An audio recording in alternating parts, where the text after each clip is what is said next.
why do devs tend to limit dynamic resolution bounds so much? Why not just set it at 4K to 1080p and let the system do its thing? In Quake 2 RTX, you can set your own dynamic res range, say 50% of full res, and your FPS target, and it just works. No faffing with other settings.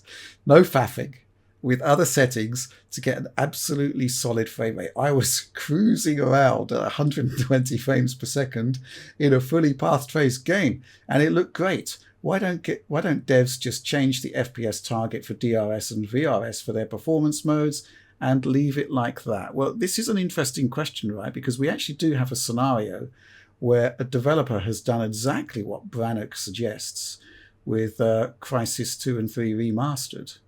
And it worked, right, Alex? Yeah, that was one where their initial DRS range was just not aggressive enough. And so the game was constantly dropping frames in areas where it'd be just like 1 or 2 off-drop frames. And it was just annoying because you could see that the game could be much smoother if they just did this. And they did, based upon our feedback. John's feedback was critical there to getting this game running well. So it is a thing. I guess I also am really annoyed by this. I'm really annoyed by it in the last couple of Assassin's Creed games where it goes down to like 85% of axis resolution, which is almost useless for dynamic res scaling. It's like, and on the consoles, they allow it to scale down to like less than 50%, even if they wanted to, like they literally do. It's just like completely arbitrary at times why devs do this on one platform and not. But one of the reasons why they don't want to do it sometimes, I would imagine, is that there's that if they do allow it to scale so far down, it could lead to really heavy compromises in image quality in moments where they don't want it, that they're willing to make the sacrifice for performance. Like they don't want it to be fizzling out at like a really intense moment. That's one of the reasons why I think they could do it. Or maybe they have an effect in the game, for example, where if res scaling a bit gets below a level, things start getting weird.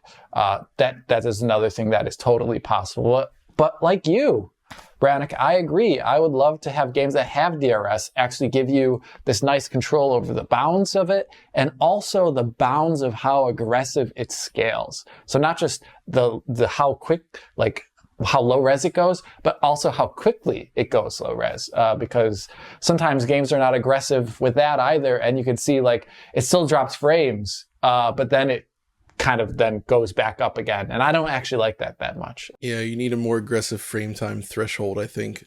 I've heard some developers, they get dangerously close to 16 milliseconds for their threshold, and it's very easy to get an over budget frame or two in there before it adjusts. But there's actually another thing about this that's interesting. Speaking to some developers, like it's more about the ceiling rather than the floor. Like you could say, well, just let it all run free to 4K. But the problem is like if you're really far off from that target, just allowing it to go that high can actually be detrimental and cause like a sudden unexpected bottleneck.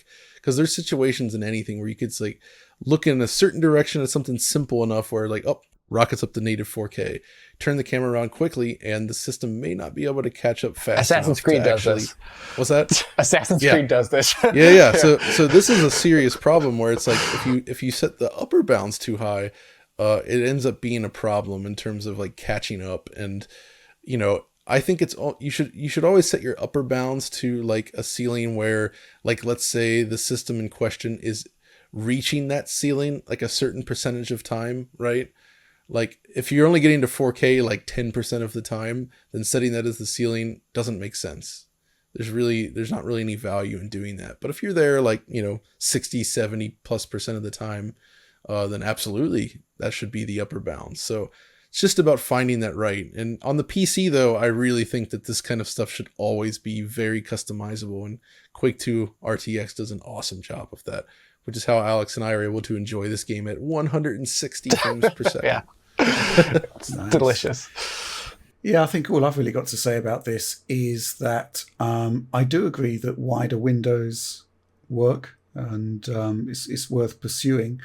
But at the same time, I just don't want a scenario where it becomes a crutch for replacing really stringent frame time budgeting. It's got to be, I mean, if you look at what Forza Horizon does, DRS is basically the method of last resort in maintaining frame rate there, which is kind of like the extreme end of one scale. And then you've got on the extreme end of another, a game like Marvel's Avengers, which I don't think would work without dynamic resolution scaling at all. The game basically relies on it for a consistent performance level. I think there's got to be somewhere in the middle, really. Really need to do a DF on the first Riddick game from Starbreeze, because I think that's might be the first example of dynamic resolution scaling in like a shipping game. I need to look more closely, but that one would scale up to 480p, but it could go well below that depending on what was happening.